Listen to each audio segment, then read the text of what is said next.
अस्सलामुअलैकुम नाजरीन, सलाहुद्दीन अय्यूबी की नई एपिसोड में खुश आमदीद। एपिसोड के आगाज में शाह सवार घोड़ा दुढ़ाता हुआ करारगाह में पहुंचता है और खौफ के मारे तेजी से मुंह धोने लग जाता है। ये देखकर अस्मा खतून उसके पास आकर पूछती हैं, खैर तो है, तुम किसे सबक सिखा के आ रहे हो? जवाब में शाह सवार कहता है, गैब्रियल। ये सुनकर अस्मा खतून बहुत ज्यादा खुश होती हैं और कहती हैं, अस्कलान के बहादुर, क्या वो कुत्ता मर गया? उसके जवाब देने से पहले ही सलाहुद्दीन सरैया खतून और अपने साथियों के साथ वहाँ पहुँचते हैं और घोड़े से उतरने के बाद सीधा शाह सवार के पास आकर उसे गिरेबान से दबोच लेते हैं। फिर कहते हैं, तुम्हारी जुर्रत कैसे हुई ऐसा करने की? ये देखकर अस्कलान के सिपाही उनकी जानिब बढ़ते हैं तो सिपाही पारस उनसे कहता है, मेरा दिमाग पहले ही बहुत गुमा हुआ है, ये ना हो कि तुम लोग मेरे गुस्से की जद में आ जाओ। जबकि अस्मा खतून सलाहुद्दीन अय्यूबी से कहती हैं, दुश्मन पर वार करना कब से हकीर समझा जाने लगा, इसने उस कुत्ते को मारकर अच्छा किया, इसने वो किया जो तुम नहीं कर पा रहे। जवाब में सलाहुद्दीन अय्यूबी चिल्लाते हुए कहते हैं, मैं गैब्रियल का काम तमाम करके अस्कलान वापस लेने वाला था, मैं आपके वतन को वापस लेने वाला था, लेकिन इस बेवकूफ ने सब कुछ बर्बाद कर दिया, इसने मुझे और आपको धोखा दिया। फिर शाह सवार से पूछते हैं, तुम्हें कैसे मालूम हुआ कि हम जाल बिछा रहे हैं? शायद ये भी तुम्हारी ही हमाकत होगी जिसकी वजह से गैब्रियल वहाँ पहुँचा। तो शाह सवार कहता है, जब मैंने सरैया खतून को कबीले से निकलते हुए देखा तो मैंने इनका ताकुब किया, मैं ऐसे वहाँ जा पहुँचा। सलाहुद्दीन अय्यूबी उसे छोड़ते हुए कहते हैं, इसे ले जाकर शाम के जिंदान में फेंक दो, शायद इसे होश आ जाए। ये सुनकर उनके सिपाही आगे बढ़ते हैं तो अस्मा खतून कहती हैं, जंगी के बेटे दस्तूर, अस्कलान कबीले के लोगों को अस्कलान ही सजा दे सकता है। जवाब में सलाहुद्दीन अय्यूबी कहते हैं, हम उनको सजा देते हैं जो गलती करते हैं। तो सरैया खतून कहती हैं, क्या कसूरवार सिर्फ हम ही हैं? हमने आपकी हर बात पर भरोसा किया लेकिन आपने सब कुछ बर्बाद कर दिया। ये वाजिया था कि वो अस्कलान वापस नहीं देंगे, आप सिर्फ खलील को ही बचा लेते। तो सलाहुद्दीन अय्यूबी कहते हैं, मैंने कैदियों को पकड़ा है तभी खलील भी महफूज है, उन कैदियों की बदौलत मैं अस्कलान और खलील दोनों वापस लूंगा। क्या तुम अभी तक नहीं समझ पा रही? जवाब में सरैया खतून कहती हैं, देखें, अगर आप शाह सवार को लेकर जाएंगे तो पूरा कबीला बगावत करेगा, जो कुछ होगा उसे कोई नहीं रोक सकेगा। अपने गुस्से की वजह से हमें एक दूसरे के खिलाफ ना करें। तो सलाहुद्दीन अय्यूबी कहते हैं, बात गुस्से की नहीं है, अगर शाह सवार यहाँ पर होगा तो गैब्रियल बदला लेने के लिए कबीले पर हमला करेगा। जब आप लोग खतरे में होंगे तो ये बात हमारी राह में रुकावट बनेगी। अब से अस्कलान वापस लेने तक किसी भी रुकावट को मैं बर्दाश्त नहीं करूंगा। ये कहते साथ ही सलाहुद्दीन अय्यूबी सिपाहियों के साथ शाह सवार को लेकर आगे बढ़ जाते हैं।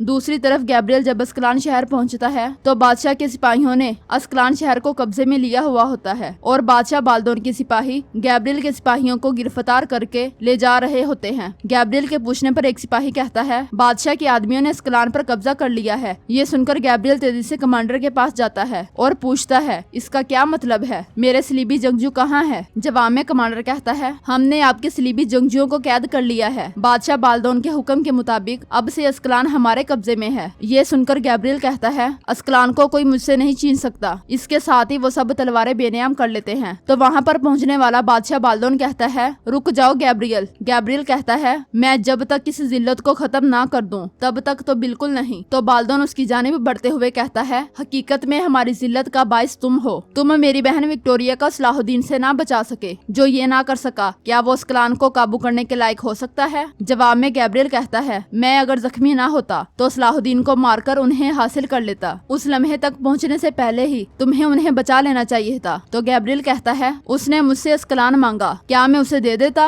अगर आज हमने अस्कलान दे दिया तो वो कल कुद्स भी ले जाएंगे। इसलिए सलाहुद्दीन अस्कलान को बहुत ज्यादा अहमियत देता है। ये सिर्फ मेरा किला नहीं है जिसकी मैं हिफाजत करने की कोशिश कर रहा हूँ, बल्कि आपका तख्त भी तो है। आप मुझसे किस लिए जवाब तलब कर रहे हैं? तो बाल्दोन कहता है, तुम्हारी गलती को कोई चीज नहीं बचा सकती। मेरी बहन वहाँ कैद है और तुम उसे नहीं बचा सके। ये सुनकर गैब्रियल कहता है, आपकी बहन ही वो औरत है जिससे मैं प्यार करता हूँ और दूसरे मेरे उस्ताद आजम हैं। आपको क्या लगता है कि मैं उन्हें उनके हाथों में छोड़ दूंगा? मुझे मौका दें। मैं अपने दिल में लगी मोहब्बत की आग और अपनी मुबारक तलवार की कसम खाता हूँ कि मैं उन्हें बचाऊंगा। कुछ देर सोचने के बाद बाल्दोन कहता है, अब मैं जा रहा हूँ। अगर कल तक तुम विक्टोरिया को ना बचा सके तो वापस आकर अस्कलान में तुम्हारे हाथों से छीन लूंगा, फिर उसके बाद जो होगा देखा जाएगा। ये कहते साथ ही कि बाल्दोन सिपाहियों के साथ चला जाता है। उसके जाने के बाद गैब्रियल का कमांडर उससे कहता है, जनाब, बादशाह ने हमारे अजाइम पर वार करने की कोशिश की है। बहरहाल सलीबी कौंसिल नाराज होगी, हमारी साख कमजोर हो गई है। तो गैब्रियल कहता है, उन्होंने अभी तक मेरी हकीकी ताकत नहीं देखी। मैंने अपने भाई गिरिगोर को पैगाम भेजा है, वो अपने तमाम सिपाहियों के साथ यहाँ आएगा। अब हम शाम पर अपनी तलवारें गिराएंगे, सब तैयार हो जाओ।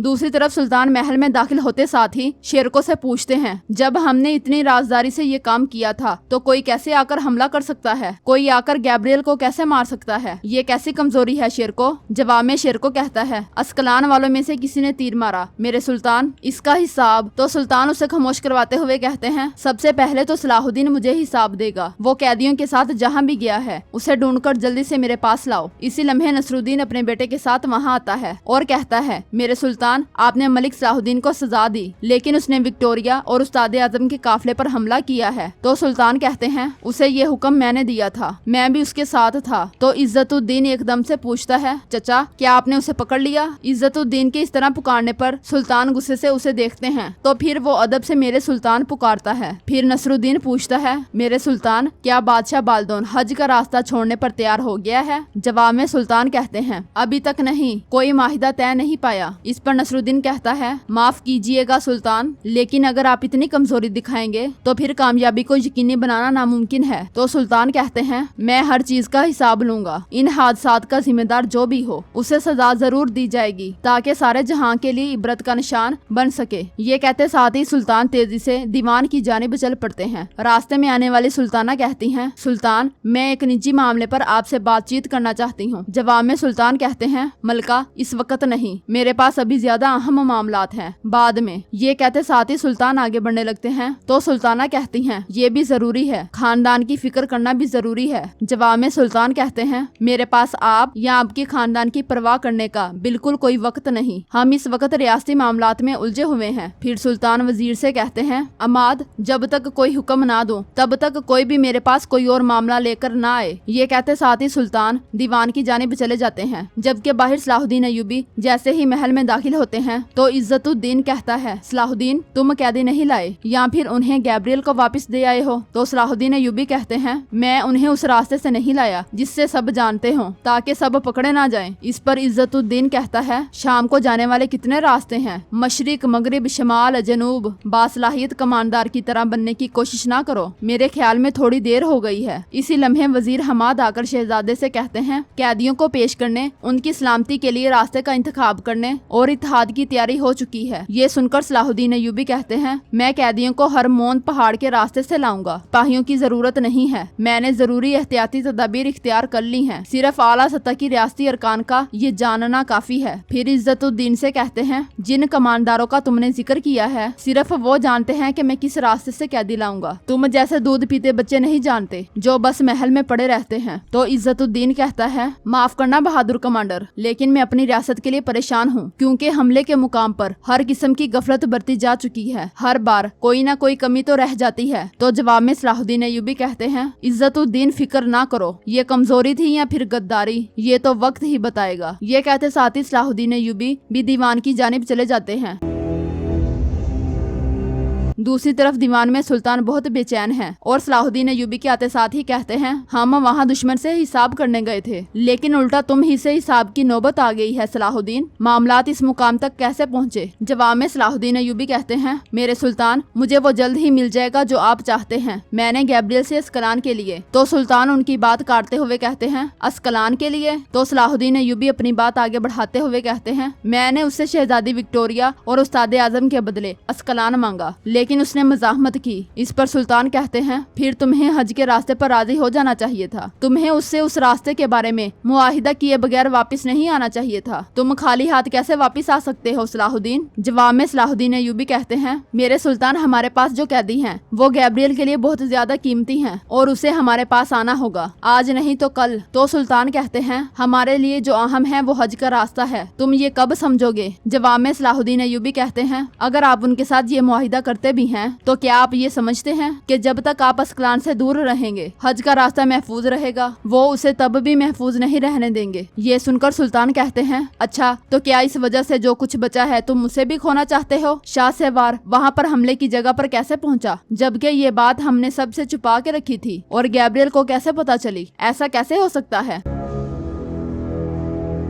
नाजरीन, इसके बाद हम देखते हैं इज्जतुद्दीन एक शख्स के साथ बैठा जुआ खेल रहा होता है। इसी लम्हे वहाँ पर एक नकाब पोश पहुंचकर उसके सिपाहियों पर टूट पड़ता है और जल्द ही उन्हें मारने के बाद अपना खंजर इज्जतुद्दीन के गले पर तान लेता है। इज्जतुद्दीन डरते डरते पूछता है, कौन हो तुम? तो गैब्रियल चेहरा अयां कर देता है और उसके इशारे पर वहाँ मौजूद शख्स चला जाता है। गैब्रियल कहता है, इज्जतुद्दीन डरो मत, मैं तुम्हारा दुश्मन नहीं बल्कि दोस्त हूँ। दूसरी तरफ सुल्तान पूछ रहे हैं, शाह सवार ने सुरैया खातून का ताकुब किया और वहाँ पहुँच गया। हाँ, वो लड़की तुम्हारे साथ क्या कर रही थी? तुम उसे इतनी अहम जगह पर कैसे ले जा सकते हो? सलाहुद्दीन अय्यूबी का झुका हुआ सर देखकर सुल्तान उठाते हैं और कहते हैं, मेरी आंखों में देखो, मैं तुम्हारा बाप हूँ और अच्छे से समझ सकता हूँ कि मेरे बेटे के दिल में क्या चल रहा है। तुम्हारा सुरैया खातून की तरफ बढ़ना तुम्हारे अंदर कमजोरी पैदा कर रहा है। इस पर सलाहुद्दीन अय्यूबी एकदम से कहते हैं, हरगिज नहीं सुल्तान, मेरी कोई कमजोरी नहीं है, मुझे सिर्फ उसके भाई और उसके वतन के लिए उस पर तरस आता है। तो सुल्तान कहते हैं, तुम उसकी कमजोरी पर रहम करने की बजाय उसकी कमजोरी का पता लगाओ। गैब्रियल को ये सब कैसे मालूम हुआ, इसका पता लगाओ। इसके बाद सलाहुद्दीन, अगर गैब्रियल आया और उसने कैदियों को अपने साथ ले जाना चाहा तो मैं कैदी उसके हवाले कर दूंगा बगैर कोई और गलती किए। फौरी तौर पर कैदियों को यहाँ महल में लाओ। मैंने कहा फौरन।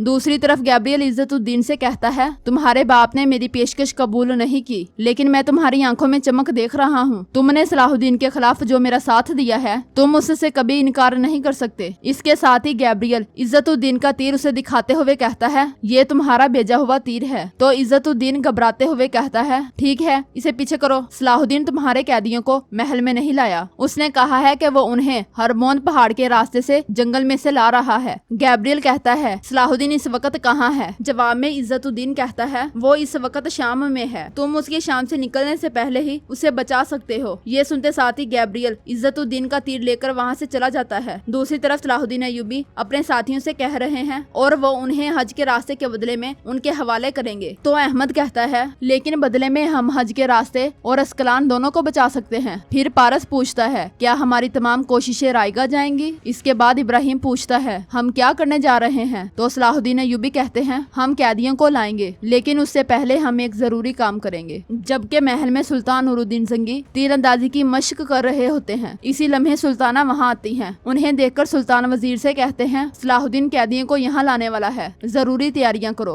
वजीर के जाने के बाद फातिमा खातून वहाँ आकर पूछती है, सलाहुद्दीन, क्या फातिमा खातून सलाहुद्दीन की रजाई माँ है? जवाब में सुल्तान कहते हैं, हाँ सच है। ये सुनते साथ ही सुल्ताना पूछती है, नूरुद्दीन, क्या अब ये बातें आपकी बजाय मुझे दूसरों से पता चलेंगी? इस पर सुल्तान कहते हैं, बात आपको मुझसे पता चले या किसी और से, इससे क्या फर्क पड़ता है? ये सुनकर सुल्ताना कहती हैं, नूरुद्दीन, ये एक राज था, सलाहुद्दीन को भी ये बात अभी पता चली है। फातिमा खातून हमारे करीबी लोगों में से एक है, इसके पीछे क्या बात है जो आपने इतने साल ये बात छुपाई? तो सुल्तान एकदम से कहते हैं, इसके पीछे क्या हो सकता है? जब सलाहुद्दीन छोटा था तो उन्होंने उसे दूध पिला दिया, बस बात खत्म, बात को तूल मत दो। तो सुल्ताना कहती हैं, मैं कोई आपके सिपाही नहीं हूँ, मैं इस चेहरे को और इन आंखों को जानती हूँ, तो आखिर इसके पीछे क्या छुपा है? आप जो कुछ बोल रहे हैं आपके अल्फाज उसकी तस्दीक नहीं करते। तो सुल्तान गरजते हुए कहते हैं, बस बहुत हो गया, मैं किसी से कुछ नहीं छुपा रहा, मुझे बहुत सी फिक्रें लाहक हैं, मुझे अपने महम से मजीद परेशान मत करो।